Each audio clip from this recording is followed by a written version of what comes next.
அனைவருக்கும் வணக்கம்.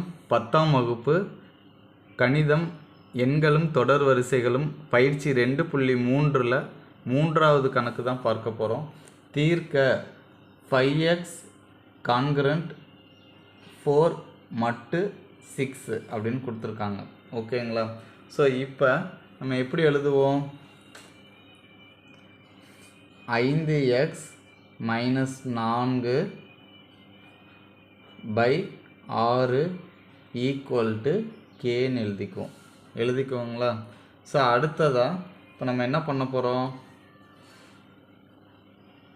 5x - 4 equal to 6k அப்படின்னு எழுதிக்கிட்டோம். இப்போ இந்த 5x - 4 அப்படின்றது எதனுடைய மடங்கு? 6னுடைய மடங்கு. ஓகேங்களா? இப்போ நம்ம இந்த எக்ஸுக்கு பதில் நம்ம வந்து ஃபஸ்ட்டு 1 சப்ஸ்டியூட் பண்ணுறோம் அப்படின்னா 5 × 1 5.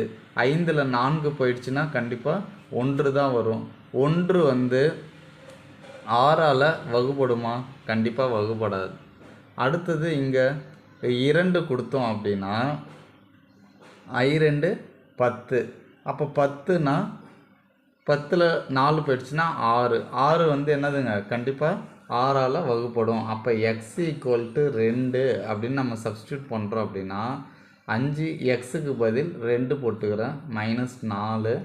இப்போ 10 - 4 = 6. இது வந்து 6இன் மடங்கு.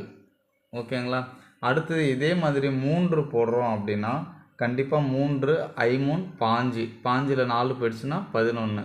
I4 20. 20ல் 4 போயிடுச்சுன்னா 16. I5 25. 21 வராது. I6 30. 30ல் 4 போயிடுச்சுன்னா 26 வராது. I7 35. 31 வராது. அப்போ அடுத்தது 8 போடுறோன்னா I8 40. 8 போடுறோன்னு வச்சுக்கோங்களேன். I8 40. 40ல் 4 போயிடுச்சு அப்படின்னா 36. இந்த 36 6ஆல் வகுப்படுமா? 6 36. அப்போ கண்டிப்பாக இதுவும் வந்து 6னுடைய மடங்காக தான் இருக்கும். அப்போ x = 8. அடுத்தது வந்து பார்த்திங்க அப்படின்னா இதே மாதிரி x = 14 போட்டு பாருங்கள். நடுவில் இருக்க நம்பர் வராது. I4 20க்கு 0 மீதி 2. I1 5. 5 1 6. மீதியை கூட்டிக்கிட்டால் மீதி 4. 56. I4 20க்கு 0 மீதி எத்தனைங்க? 2. அப்போ I1 5. 5 1 7. 70ல் 4 போயிடுச்சுன்னா 66. 66ன்றது கண்டிப்பாக 6இன் மடங்காக தான் இருக்கும். ஸோ அப்போ இதனுடைய தீர்வுகள் பார்த்திங்க அப்படின்னா x = 2 8 14 போயிட்டே இருக்கும். ஓகேங்களா? உங்களுக்கு இந்த சம்மில் ஏதாவது டவுட் இருக்குது அப்படின்னா கண்டிப்பாக கமெண்ட் பாக்ஸில் கமெண்ட் பண்ணுங்கள். நீங்கள் இன்னும் நம்ம சேனலை சப்ஸ்கிரைப் பண்ணலாம், கண்டிப்பாக ஒரு சப்ஸ்கிரைப் பண்ணிக்கோங்க. தேங்க்ஸ் ஃபார் வாட்சிங்னா. Thank you to all.